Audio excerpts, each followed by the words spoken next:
12월이 되면 이 12월에는 연말이기도 해서 한 해를 되돌아보고 반성도 하고 또 주님께서 우리에게 주신 은혜가 어떠한 것인가 하는 것을 살피는 시간들로 보내게 되는데, 보다도 우리에게는 정말 무엇보다 참 기쁜 예수님께서 이 땅에 오신 그런 절기가 있는 달이고, 그래서 예수님께서 이 땅에 오신 일이 어떻게 우리의 구원과 소망과 기쁨이 되시는 것인가 하는 것을 살피는 시간들을 가지게 됩니다. 이번에도 그런 시간들을 가지려고 하는데요. 마태복음 20장 20절로 28절 말씀을 먼저 낭독하겠습니다. 마태복음 20장 20절로 28절입니다. 그때 세베대의 아들의 어미가 그 아들들을 데리고 예수께 와서 절하며 무엇을 구하니, 예수께서 가라사대 무엇을 원하느뇨 가로되 이 나의 두 아들을 주의 나라에서 하나는 주의 우편에 하나는 주의 좌편에 앉게 하소서. 예수께서 대답하여 가라사대 너희 구하는 것을 너희가 알지 못하는도다. 나의 마시려는 잔을 너희가 마실 수 있느냐? 저희가 말하되 할 수 있나이다. 가라사대 너희가 과연 내 잔을 마시려니와 내 좌우편에 앉는 것은 나의 줄 것이 아니라 내 아버지께서 너희를 위하여 예비하셨든지 그들이 얻을 것이니라. 열 제자가 듣고 이 두 형제에 대하여 분이 여기거늘 예수께서 제자들을 불러다가 가라사대 이방인의 집권자들이 너희를 임으로 주관하고 그 대인들이 저희에게 권세를 부리는 줄을 너희가 알거니와 너희 중에는 그렇지 아니하니 너희 중에 누구든지 크고자 하는 자는 너희를 섬기는 자가 되고 너희 중에 누구든지 으뜸이 되고자 하는 자는 너희 종이 되어야 하리라. 인자가 온 것은 섬김을 받으려 함이 아니라 도리어 섬기려 하고 자기 목숨을 많은 사람의 대속물로 주려 함이니라. 예수님께서 이 땅에 오신 일들이 우리에게 어떻게 큰 구원의 능력과 기쁨이 되는 것인가 하는 것을 생각하는데, 올해에는 이렇게 예수님께서 오신 절기를 맞아서 좀 기본적인 내용으로 돌아가서 예수님께서 이 땅에 오신 일에 대해서 다시 한번 점검하려고 합니다. 특히 김홍전 목사님의 강설 중에 성탄 절기를 보내면서 전한 말씀이 있는데요. 그 내용과 더불어서 함께 이 내용을 생각하면 더 큰 유익이 있으리라 여겨집니다. 오늘 읽은 말씀은 예수님께서 마지막에 데가볼리 지방에서 쭉 내려오셔서 여리고성을 지나 예루살렘으로 올라가시지 않습니까? 그렇게 되면 이제 예수님께서는 십자가에 달리시게 될 것입니다. 그렇게 이제 마지막 예루살렘으로 가시는 길인데요. 그때에 일어난 일이 여기에 기록되어 있습니다. 예루살렘이 이제 가까운 곳에 왔을 때 세베대의 두 아들, 그러니까 이 두 아들은 야고보와 요한입니다. 12제자 중에서도 아주 특별한 이름이죠. 이 두 아들의 어머니가 와서는 예수님께 무엇을 구한 내용이 기록되어 있습니다.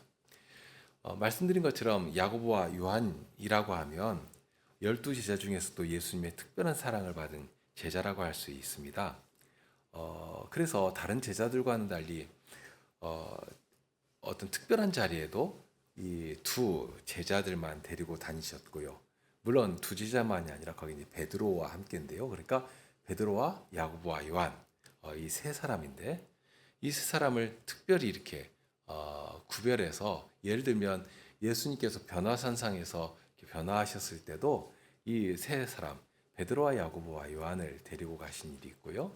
그리고 야이로, 그러니까 회당장 야이로의 딸을 살리실 때에도 다른 제자들은 이렇게 놔두고 이 세 제자만 세 사람만 따로 데리고 가신 일이 기록되어 있고요. 뿐만이 아니라 예수님께서 십자가에 못 박히시기 위해서 잡히시던 그 밤에 있지 않습니까? 그때 겟세마네 동산에 가서 기도를 하시는데, 그때에도 다른 제자는 좀 멀찍이 두시고 이 세 제자만 가까이까지 이렇게 데리고 가셔서 기도하시는 모습도 보게 됩니다. 그만큼 조금은 특별하게 훈련해 오신 제자들이라고 할 수 있는데요. 그래서 그런 것인지 예수님께서 예루살렘으로 들어가시는 길목에서 이 두 제자의 어머니가 두 사람을 데리고서 예수님께 나와가지고 예수님께서 예루살렘에 들어가시면 이제 어떤 높으신 자리에 오르실 것인데 그러면 그 영광의 때에 저희 아들, 이 아들들도 예수님 곁에서 큰 영광을 얻게 해주십시오 하고 이렇게 예수님께 구한 것입니다. 그럴 때 예수님께서는 이렇게 말씀하십니다. 예수께서 대답하여 이르시되 너희가 구하는 것을 알지 못하는도다. 내가 마시려는 잔을 너희가 마실 수 있느냐? 그러니까 이 어머니가 구하는 것에 대해서 가타부타 이렇게 대답하신 것이 아니라 거기에 앉기 위해서는 나의 마시려는 잔을 마셔야 할 것인데 그 잔을 너희가 마실 수가 있겠는가? 하고 먼저 물으십니다. 그렇다고 해서 이 잔을 마셔야지만 그 자리에 앉을 수가 있다 하는 그런 말씀은 아닙니다. 여기서 예수님께서 이런 질문을 하신 이유는 너희가 구하는 그것이 무엇인지도 모르고 지금 구하고 있구나 하는 것을 이렇게 생각하고 좀 알도록 하려고 이런 말씀을 하신 것입니다. 그런데 이런 질문 앞에서 두 제자가 대답을 하죠. 당연히 마실 수 있습니다 하고 답을 하는 모습이 나옵니다. 그러니까 이 제자들은 예수님께서 무엇 때문에 예루살렘으로 가고 계시는가, 또 예수님께서 마시려고 하는 잔이 어떠한 것인가 하는 것도 모르면서 예수님께서 마신다면 우리도 능히 할 수 있다 하고 생각한 것입니다. 이것은 비단 두 제자만의 생각은 아닐 것입니다. 예수님께서 예루살렘으로 입성하시기 전에 바로 얼마 전에 나사로를 살리신 일이 있지 않습니까? 죽은 나사로를 살리시기 위해서 이제 베다니로 가시는데 그렇게 베다니로 이렇게 가실 때 도마, 12제자 중에 한 사람이죠. 도마가 한 말이 있습니다. 예수님께서 가시니까 분연히 일어나서 자, 우리도 주와 함께 죽으러 가자 하고 담대하게 말한 일이 있습니다. 그러니까 그런 마음이 가득했거든요. 거짓된 마음이 아닙니다. 예수님께서 자꾸 죽는다는 말씀을 하시니까 그러니까 예수님께서 예루살렘에 올라가시면 어떤 일이 있을 것인가 하고 그냥 모르게 가신 것이 아니라 알려주셨거든요. 마태복음 16장에서부터 예루살렘에 가시면 장로들과 대제장들과 서기관들에게 많은 고난을 받고 죽임을 당하고 제3일에 살아나야 할 것이다 하는 것을 가르쳐 주신 터입니다. 그러니 도마가 아마 그 말씀을 이렇게 딱 생각했을 수도 있겠고요. 그러면 예수님께서 죽으러 가시는가? 그렇다면 우리도 마땅히 예수님과 함께 죽으러 가야 하지 않겠는가? 하는 그런 마음으로 자, 우리도 함께 죽으러 가자 하고 말하는 것입니다. 도마만 그런 마음이 있는 것은 아니죠. 후에 베드로는 이런 큰 다짐을 하게 됩니다. 베드로가 대답하여 이르되 모두 주를 버리지라도 나는 결코 버리지 않겠나이다. 예수님께서 잡히시고 고난을 받으시고 죽으신다 하는 말씀을 하시니까 그러면서 너희들이 다 나를 버리고 떠날 것이다 하는 그런 정말 제자들로서는 생각하기도 싫은 그런 말씀을 하신단 말입니다. 그러니 베드로는 결코 그렇지 않습니다. 다른 제자들은 예수님을 버릴지 몰라도 저는 예수님 버리지 않습니다. 하고 이렇게 주님을 향한 자기의 사랑이 얼마나 분명한 것인지 그런 사실을 이렇게 고백한 것입니다. 저는 결코 주님 버리지 않습니다. 하고 이렇게 아주 확신 가운데 대답을 한 것인데요. 이런 베드로의 고백이 거짓이 아니고 정말 중심에서 나오는 그런 진실된 말이었습니다. 자, 그런 마음들이 제자들에게 다 가득한데 그런 때에 이 세베대의 두 아들이 예수님께 청하는 것이죠. 청하기를 하나는 예수님의 좌편에 하나는 예수님의 우편에 앉겠다. 그러니까 예수님의 좌우편을 이 두 형제가 다 차지하겠다고 하니까 그런 이야기를 듣는 다른 제자들이 아주 불쾌하고 화가 난 것입니다. 그래서 10 제자가 듣고 그 두 형제에게 대하여 분이 여기거늘 했습니다. 뭐 화가 나겠죠. 우리가 생각해도 화 안 나겠습니까? 아마도 자기들이 가장 예수님을 사랑하고 정말 헌신적으로 예수님을 따른다고 이렇게 따르며 이렇게 봉사하고 왔는데요. 그런데 갑자기 이 두 제자의 어머니가 앞장서서는 저희 두 아들 야고보와 요한을 하나님 예수님 좌편에 하나님 예수님 우편에 앉게 해주십시오 하고 하니까 이것이 화가 나는 것입니다. 그런 제자들을 예수님께서는 이렇게 불러 모으십니다. 그리고서 말씀을 하시는데 그 내용이 20장 25절에 나옵니다. 예수께서 제자들을 불러다가 이르시되 이방인의 집권자들이 그들을 임으로 주관하고 그 고관들이 그들에게 권세를 부리는 줄을 너희가 알거니와 너희 중에는 그렇지 않아야 하나니 너희 중에 누구든지 크고자 하는 자는 너희를 섬기는 자가 되고 너희 중에 누구든지 으뜸이 되고자 하는 자는 너희의 종이 되어야 하리라. 지금 제자 중에 분란이 일어났고 이렇게 분했다는데 대상이 있는 것 아닙니까? 그 이유가 있습니다. 뭐 그냥 쉽게 말하면 예수님께서 예루살렘에 가시면 지금 높은 자리에 오르실 것인데 이것이 그냥 그 공상이 아니라 선자들을 통해서 약속하신 말씀을 보니까 그렇단 말입니다. 그리고 예수님을 이 제자들은 누구로 알고 쫓고 있었는가? 하나님의 유일하신 그분 메시아로 알고 지금 쫓고 있는 것이란 말입니다. 그러면 선자들 통해서 약속하신 그 일이 이 예수님을 통해서 이루어질 것이라는 확신이 제자들에게 있는 것입니다. 그렇게 예루살렘에 들어가시면 세상 군왕들까지라도 두려워할 만한 그런 권세를 가지신 왕으로 그 자리에 오르실 것이란 말입니다. 그렇다면 그렇게 높은 나라의 왕이 되실 예수님 곁에 가장 가까이에 누가 있어야 마땅하겠는가? 다들 내가 있어야 마땅하겠다 이렇게 생각 안 했겠습니까? 그런 제자들의 마음을 아시고서는 예수님께서 이루실 하나님의 나라가 어떠한 것인가? 어떠한 나라인가? 그 나라의 특징이 무엇인가? 하는 사실을 세상 나라와 이렇게 비교해서 알려주십니다.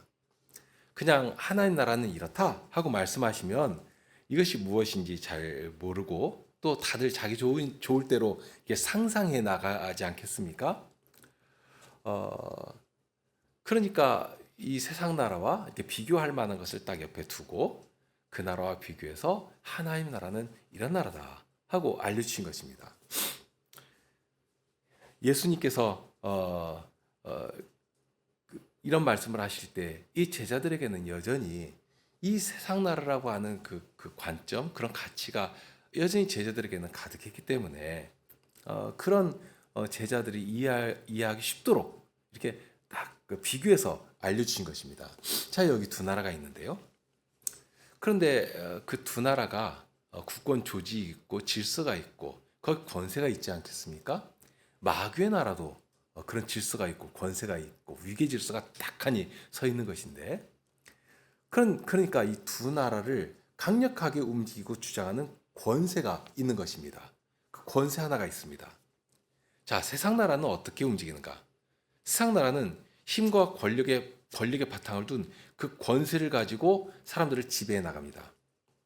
자기들이 원하는 대로 그 권세를 부리면서 사람들을 자기들을 원하는 대로 이끌어 나갑니다.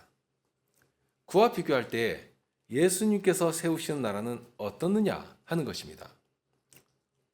세상은 힘과 권력을 가지고 자기들 마음대로 움직여 갑니다.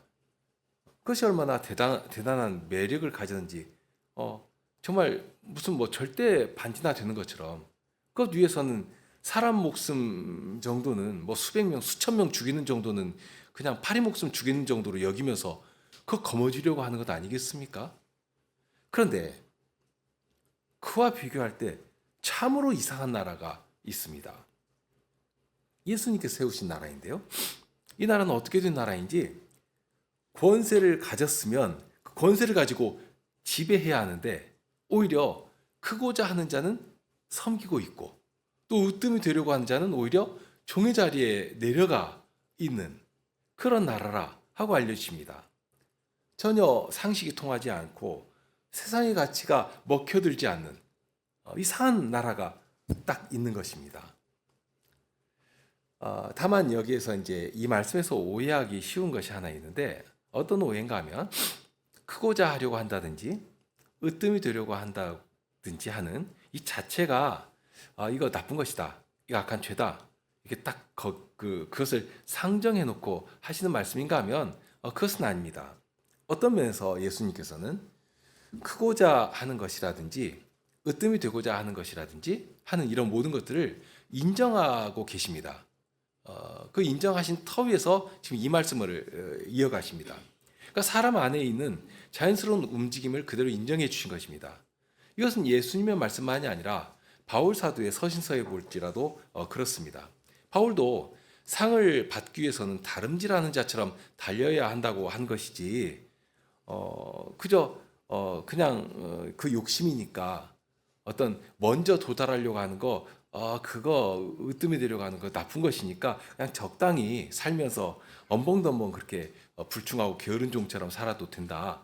그것을 옹호하는 말씀이 아닙니다. 분명 상이 있고 목표가 있으니까 주님께서 주신 멸류관을 기대하면서 그 목표를 향해서 달려가야 하는 것이다 하고 말씀하신 것입니다. 그러니까 이 예수님의 말씀에서도 알게 되는 것이 하나님의 나라에는 큰 자가 있구나 하는 것입니다. 크고 높은 자리가 있는 것이고요. 그러니까 멸류관을 받기 위해서 달려가야 하는 그런 것이죠. 다만 문제는 그러면 하나님의 나라에서 진정 크다는 것이 무엇이고 으뜸이 된다는 것이 무엇이겠는가 하는 것입니다. 예수님의 말씀에서 보니까 이 나라에서는 으뜸인데 으뜸이 이상하게 종의 자리에 있습니다. 큰데 큰 자가 섬기고 있습니다. 참 이상하죠? 우리의 상식과는 거꾸로 갑니다. 그렇다면 뭐하러 높은 자리에 가는가? 뭐하러 크려고 하는가? 하고 생각할 만큼 이상합니다. 어떻게 으뜸인데 종이 될 수가 있겠는가? 어떻게 큰 자가 낮은 자처럼 섬기고 있는 것인가? 이해가 안 가는 말씀을 지금 예수님께서 하시는 것입니다. 여기 두 가지 사실이 비교되는데요. 크다고 하는 것이 참 세상의 관점과 기준을 볼 때 참 다르구나 하는 것입니다. 예수님께서 세우시는 나라에서 크다는 것과 세상 권세가 주장하는 크다는 것이 이것이 같지가 않은 것이구나 하는 것을 알게 됩니다. 그러면서 자칫 이상한 생각을 할 수 있으니까 그러면 그 크다는 것이 그러니까 섬긴다는 것이 또는 낮은 자리에 내려간다는 것이 무엇인지도 구체적으로 알려주십니다. 어떻게 하는 것이 큰 자가 섬기는 것이고 종이 된다는 것인가 아주 예를 들어서 알려주시는데요. 그 말씀 28절에 나오죠. 인자가 온 것은 섬김을 받으려 함이 아니라 도리어 섬기려 하고 자기 목숨을 많은 사람의 대속물로 주려 함이니라.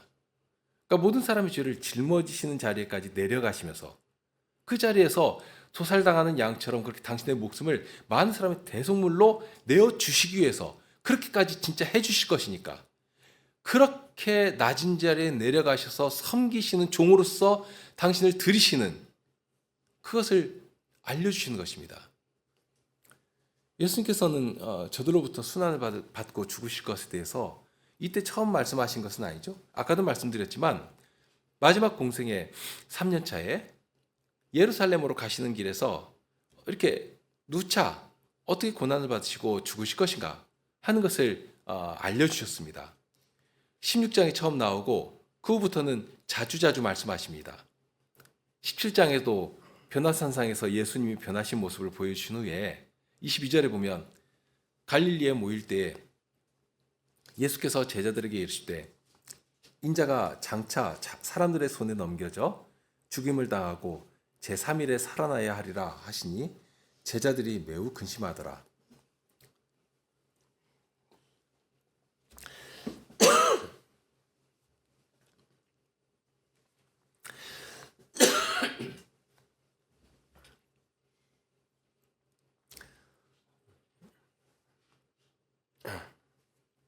이렇게 거듭 이렇게 순환을 받아서 죄송합니다. 마스크를 쓰겠습니다.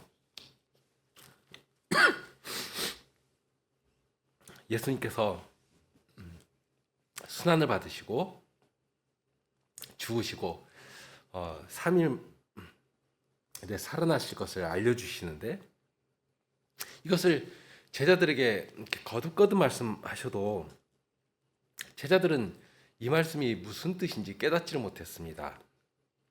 그저 말씀을 들을 때마다 근심할 뿐이었습니다. 더구나 베드로 같은 경우에는 그렇게 예수님께서 순환당하시고 죽으실 것을 말씀하실 때 그 앞을 가로막았다가 대단히 크게 책망을 들은 일이 있지 않습니까? 사탄아, 내 뒤로 물러가라 하는 그런 책망까지 들은 정도이니까, 그러니까 다시 언급도 못했겠죠. 그저 근심할 뿐이었습니다. 다만 이 제자들에게는 아니, 우리 스승님이 어떻게 죽으실 수가 있겠는가? 더구나 사람이 죽으면 그것으로 이제 완전히 끝나는 것인데 그럼 어떻게 되는 것인가? 하고 근심할 뿐이었습니다. 누가복음 9장에도 나오는데요. 43절 이하에 보면 그들이 다 그 행하시는 모든 일을 놀랍게 여길세 예수께서 제자들에게 이르시되 이 말을 너희 귀에 담아두라. 인자가 장차 사람들의 손에 넘겨지리라 하시되 그들이 이 말씀을 알지 못하니 이는 그들로 깨닫지 못하게 숨긴 바 되었습니다. 또 그들은 이 말씀을 묻기도 두려워하더라. 여기서는 두려워한다고 했습니다. 무슨 말씀인지 묻지도 못하고 깨닫지도 못하겠고, 사실 말 자체는 뭐 어려운 말씀이 아니거든요. 순환 받으시고 죽으시고 다시 산다. 뭐 이게 어려운 말 자체는 어렵진 않지 않습니까? 그런데 제자들이 생각할 때 정말 이렇게 상상하기도 싫은 무서운 말씀이 거기에 이렇게 담겨 있는 것입니다. 그러니 일부러 귀를 막은 것일 수도 있습니다. 그러니 그런 말씀을 들으면서 이 말씀이 과연 어떤 뜻인가 하는 것을 묻지도 않았습니다. 제자들이 듣기 좋은 말만 하시면 참 좋겠는데 이상하게 순환 받으신다는 말씀이나 또는 죽는다는 말씀이나 이런 이야기를 누가 듣기 좋아하겠습니까? 그러니 다른 말씀을 하실 때는, 예를 들면 이제 비유로 말씀하실 때는 제자들이 깨닫지 못할 때 그게 무슨 뜻입니까? 하고 여쭙기도 했거든요. 그런데 이 말씀은 깨닫지도 못하면서 묻지도 않았습니다. 이렇게 예수님께서는 사람들의 손에 넘겨져서 죽임을 당한다 하는 사실을 거듭 알리시면서 예루살렘을 향해 올라가십니다. 그러나 제자들은 그 말씀을 그대로 받기를 거부했습니다. 두려워했습니다. 사람들도 소위 그런 일 자주 하지 않습니까? 행복 회로를 막 돌리고 부정적이고 안 좋은 이야기는 막 그냥 흘려 듣고 자기 좋을 대로 상상하면서 소설 쓰는 식의 그런 나쁜 일은 우리 예수님께는 일어나면 안 돼, 일어나서는 안 돼 하는, 그러니까 무슨 다른 심오한 뜻이 있어서 하신 말씀이지 진짜로 죽으신다는 말씀은 아닐 거야 하면서 이게 모르는 척, 못 듣는 척 했을 수도 있습니다. 그런 제자들에게 마가복음 10장에 보면 마지막에 예루살렘에 올라가시는 길에 이런 말씀을 하십니다. 32절 이하인데요. 예루살렘으로 올라가는 길에 예수께서 그들 앞에 서서 가시는데 그들이 놀라고 따르는 자들은 두려워하더라. 이에 다시 12 제자를 데리시고 자기가 당할 일을 말씀하여 이르시되 보라, 우리가 예루살렘에 올라가느니 인자가 대제사장들과 서기관들에게 넘겨지고 그들이 죽이기로 결의하고 이방인들에게 넘겨주겠고 그들은 능욕하고 침뱉으며 채찍질하고 죽일 것이나 그는 3일 만에 살아나리라 하시니라. 무슨 이렇게 눈앞에 동영상을 보는 것처럼 지금 말씀하시지 않습니까? 이제까지는 약간 좀 추상적으로 이렇게 말씀하셨는데 여기는 너무나 묘사가 생생합니다. 막 지금 보는 것처럼, 그렇게 현장에 계신 것처럼 알려주고 계신 것입니다. 그런데 이런 말씀을 들으면서도 오늘 본문처럼 자기들이 꿈꾸는 어떤 일들이 있단 말입니다. 이렇게 됐으면 좋겠다 하는 그런 구상들이 있고요.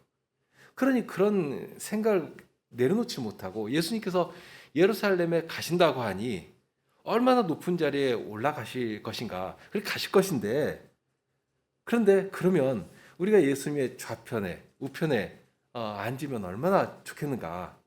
그러니까 직전까지도 예수님께서 이렇게 순환당하시고 죽으실 것을 이렇게 말씀하셨음에도 불구하고 그것은 그냥 싹 귀 뒤로 넘겨버리고 자기들이 높은 자리에 올라가서 어떻게 정말 12지파를 심판할 그런 권세를 거머쥘 것, 그것만을 생각하며 이렇게 예수님을 따라가고 있는 것입니다.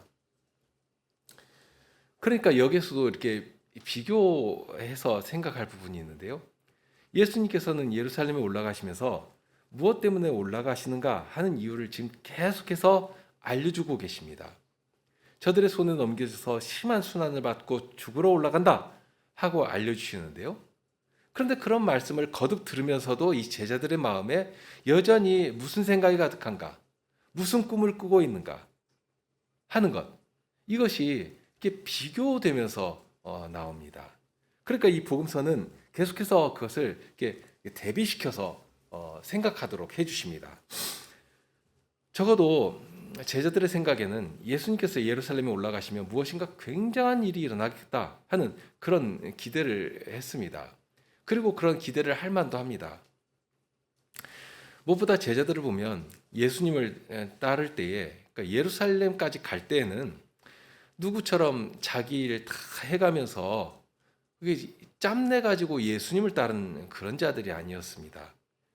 마태복음 19장 27절에 베드로가 하는 말이 나오죠. 베드로가 대답하여 이르되 보소, 우리가 모든 것을 버리고 주를 쫓아 싸운데 그런즉 우리가 무엇을 얻으리이까. 정말로 그렇게 예수님을 따르고 있었거든요. 그런데 예수님께서는 이렇게 말씀하시죠. 내가 진실로 너희에게 이르노니 세상이 새롭게 되어 인자가 자기 영광의 보좌에 앉을 때 나를 따르는 너희도 12보좌에 앉아 이스라엘 12지파를 심판하리라.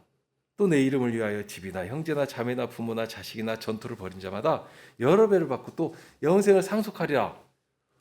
정말 생각만 해도 너무 좋은 말씀을 하신단 말입니다.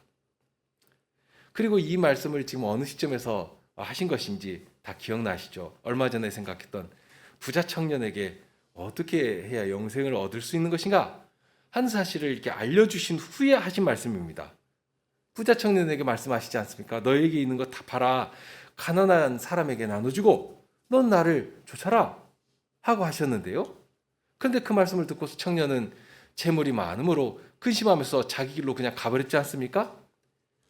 그럴 때 부자가 얼마나 하나님 나라에 들어가기가 어려운 것인가. 낙타가 바늘귀로 들어가는 것이 부자가 하나님 나라에 들어가는 것보다 더 쉬울 것이다 하는 말씀을 하신 후입니다. 그런 때에 베드로가 예수님 앞에 탁 나서서 자신 있게 이런 말씀을 올린 것입니다. 예수님, 저희를 좀 보십시오.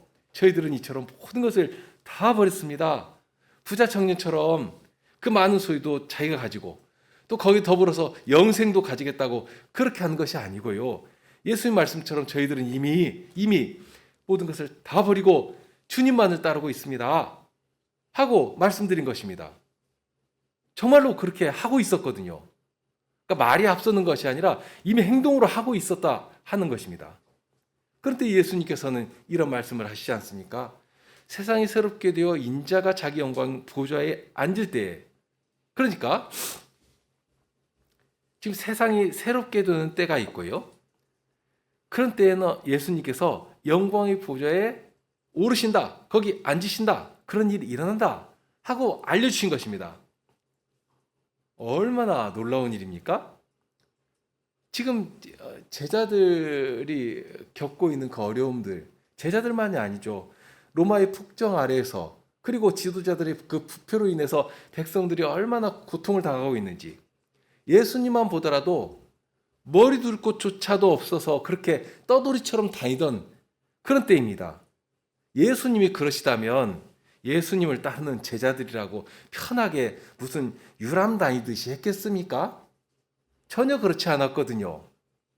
그런데 예수님께서는 이런 세상을 새롭게 하시고 영광 보좌에 앉으시겠다 하시니 얼마나 기대가 되고 막 흥분이 되고 그랬겠습니까? 만일 누가 크게 성공하는데 그 사람을 직은해서 모시던 사람이라면 어떤 기대라도 다 하지 않겠습니까? 내가 모시던 상사가 대통령이라도 되면 또는 회사 대표라도 되면 다들 한 자리씩 기대하게 되는 것이 세상사일 것인데요. 더구나 예수님께서도 지금 말씀하시지 않습니까? 세상이 새롭게 되어 인자가 자기 영광 보좌에 앉을 때가 있는데 그때가 되면 나를 따르는 너희도 12보좌에 앉아서 이스라엘 12지파를 심판하리라. 그 권세 있는 높은 자리에 오를 것을 말씀하시니까 기대하는 것입니다. 더구나 예수님께서 말씀하시면 틀림없이 되는 것이거든요. 이루어지는 것이거든요. 그러니 예루살렘으로 가시는 예수님을 따라가면서 어떤 기대를 하고 따라가고 있겠는가 하는 것입니다. 이제 예수님께서 예루살렘에 올라가시면 예수님은 저기 높은 영광의 자리에 오르실 것이고, 그러면 우리도 예수님 곁에서 함께 정말 세상을 심판하는 권세를 얻게 될 것 아니겠는가? 속된 말로 야, 이제 예수님께서 예루살렘에 올라가기만 하시면 정말 고생 끝 행복 시작이다 하는 그런 심정을 품고 예루살렘으로 가는 것입니다. 그러니 나름 세베대의 아들들도 그런 기대를 가지고서 기왕이면 먼저 예수님께 자기들의 소망을 말씀을 드린 것입니다. 예수님께서 그런 자리에 오르신다니 그렇다면 저희들을 기억하시고 좌우편에 앉도록 해주십시오 하고 한 것입니다. 그런 요청 앞에서 예수님께서 하신 말씀이 오늘 본문에 나오는 그 말씀 아닙니까? 너희가 원하는 것을 너희도 알지 못하는구나 하고 말씀하십니다. 그러면서 내가 마시려는 잔을 너희가 마실 수 있겠는가 하고 아주 근심 어린 뜻을 담아서 말씀하신 것입니다. 그런데 야고보와 요한은 예수님께서 하신 말씀이 무슨 의미인지를 모르니까 자기들 수준으로 생각하고서는 또 베드로의 고백처럼 집도 처자도 다 버리고 지금 쫓고 있는 중이었으니까요. 그것을 베드로만 했겠습니까? 다들 그렇게 하고 예수님을 따르고 있었으니까. 그러니 뭐 예수님께서 잔을 마신다고 하시니 아무리 쓴 잔인다 한들 그거 못 마시겠는가? 뭐 나 당연히 마실 수 있지 하는 생각을 했을 법합니다. 그러니 저희가 할 수 있습니다. 하겠습니다. 하고 힘주어 대답을 한 것입니다. 우리는 이 잔이 얼마나 두렵고 무거운 것인지를 알지 않습니까? 예수님께서 겟세마네 동산에서 땀이 흐르는 피처럼 그렇게 흐르시도록 아버지 하나님께 이 잔을 저에게서 옮겨주시라고 기도하시던 그 기도 소리를 우리가 알고 있거든요.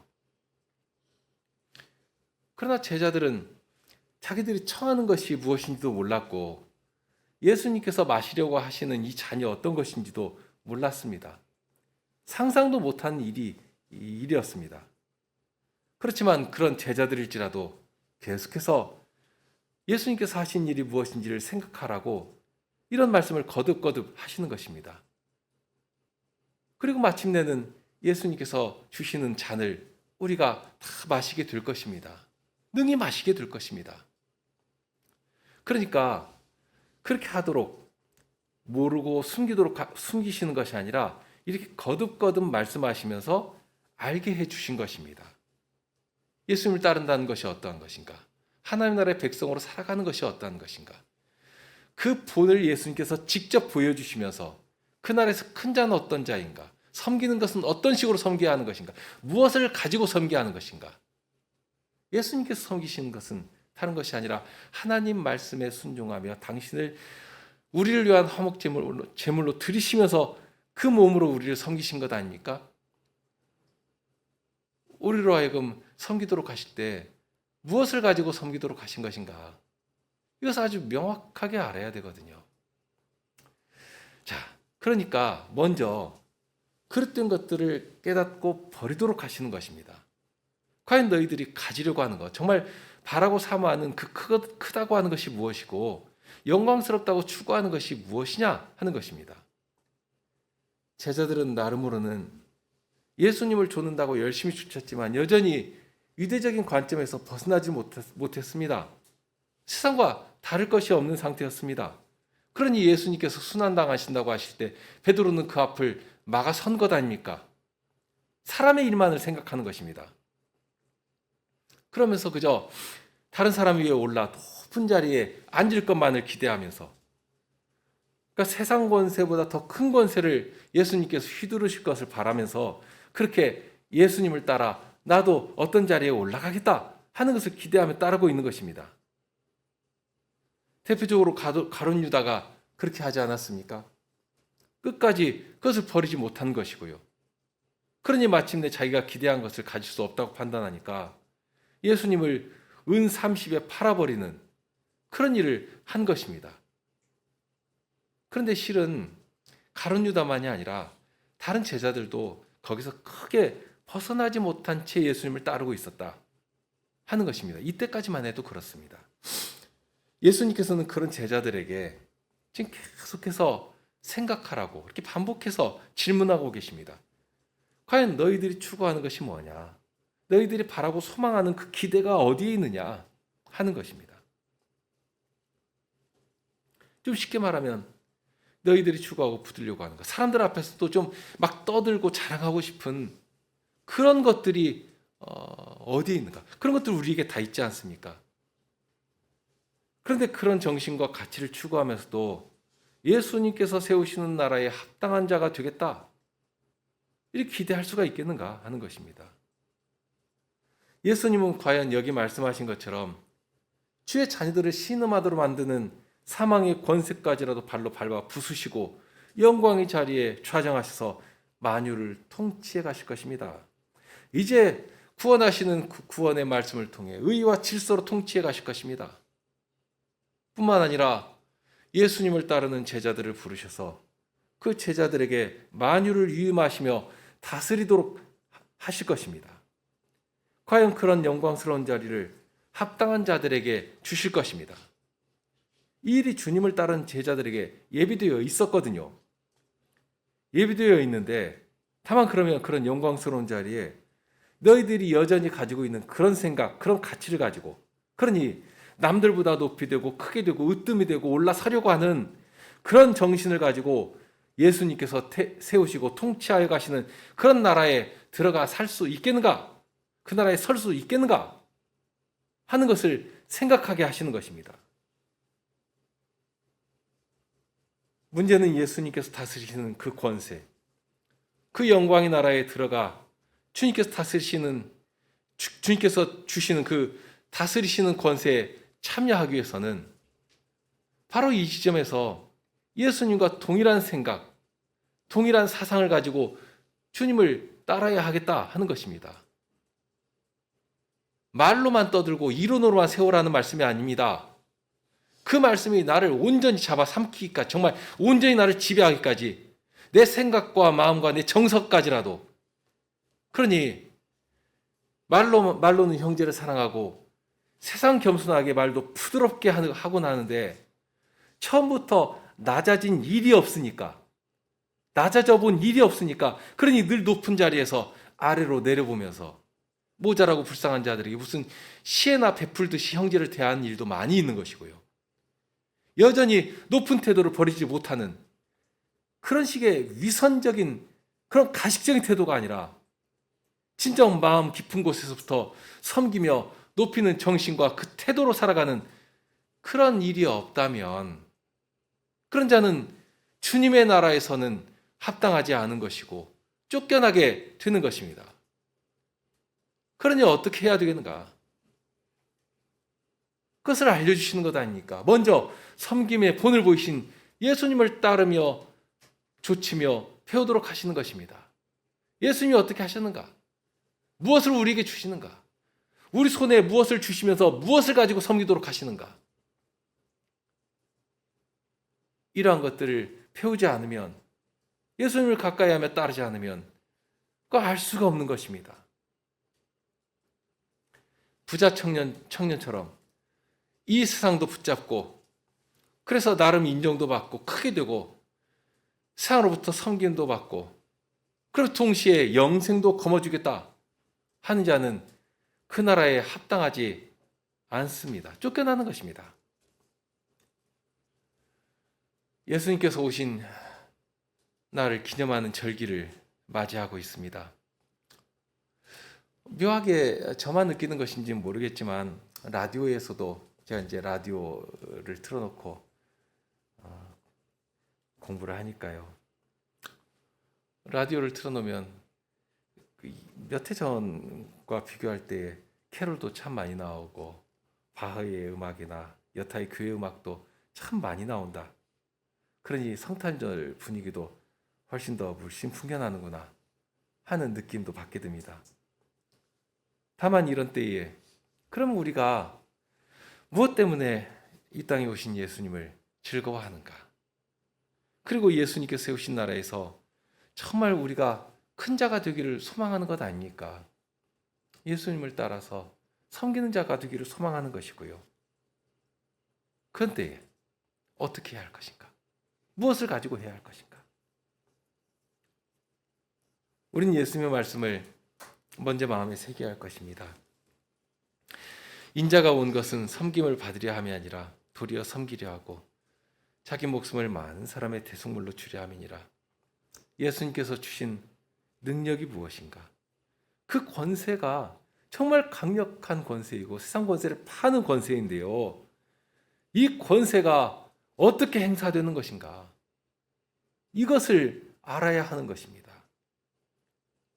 그러기 위해서는 우선 잘못된 것, 우리 안에 정말 교묘하게 숨어있는 이 죄된 욕망들, 그릇된 정서, 그런 가치들, 이런 것들을 철저히 발견하고 버리고 완전히 뒤집어 놓는 그런 자리에서 시작해야 하는 것입니다.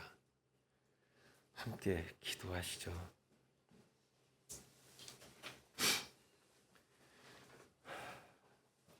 주님의 말씀이 오늘도 저희의 눈을 뜨게 하시고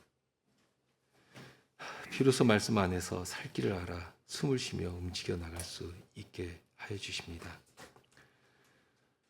세상의 힘과 가치가 여지없이 교회 안에서도 진리인 것처럼 움직여가는 이런 시대에 저에게 말씀을 주시며 주님 나라가 어떠해야 할 것인지, 주님의 교회가 어떠해야 할 것인지를 생각하며 그 나라를 사모하게 하여 주십니다. 자비하신 주님, 저희는 참으로 눈이 높고 교만한 자들입니다. 그러니 어떤 때는 주님의 자비하신 징계 가운데 혼이 나기도 하고, 그런 때에서야 정신을 차리고 다시 주님을 향하며 바라는, 그럴지라도 주께서는 자비하신 음성으로 늘 저희를 찾아주십니다. 주님이 이 땅에 오셔서 친히 세우시는 나라가 어떠한 나라인 것을 알게 하시고 먼저 본을 보이시며 저희의 그 화목 제물이 되신 사실을, 그 사실에 제 생각과 마음과 제 몸을 온전히 드리게 하여 주십니다.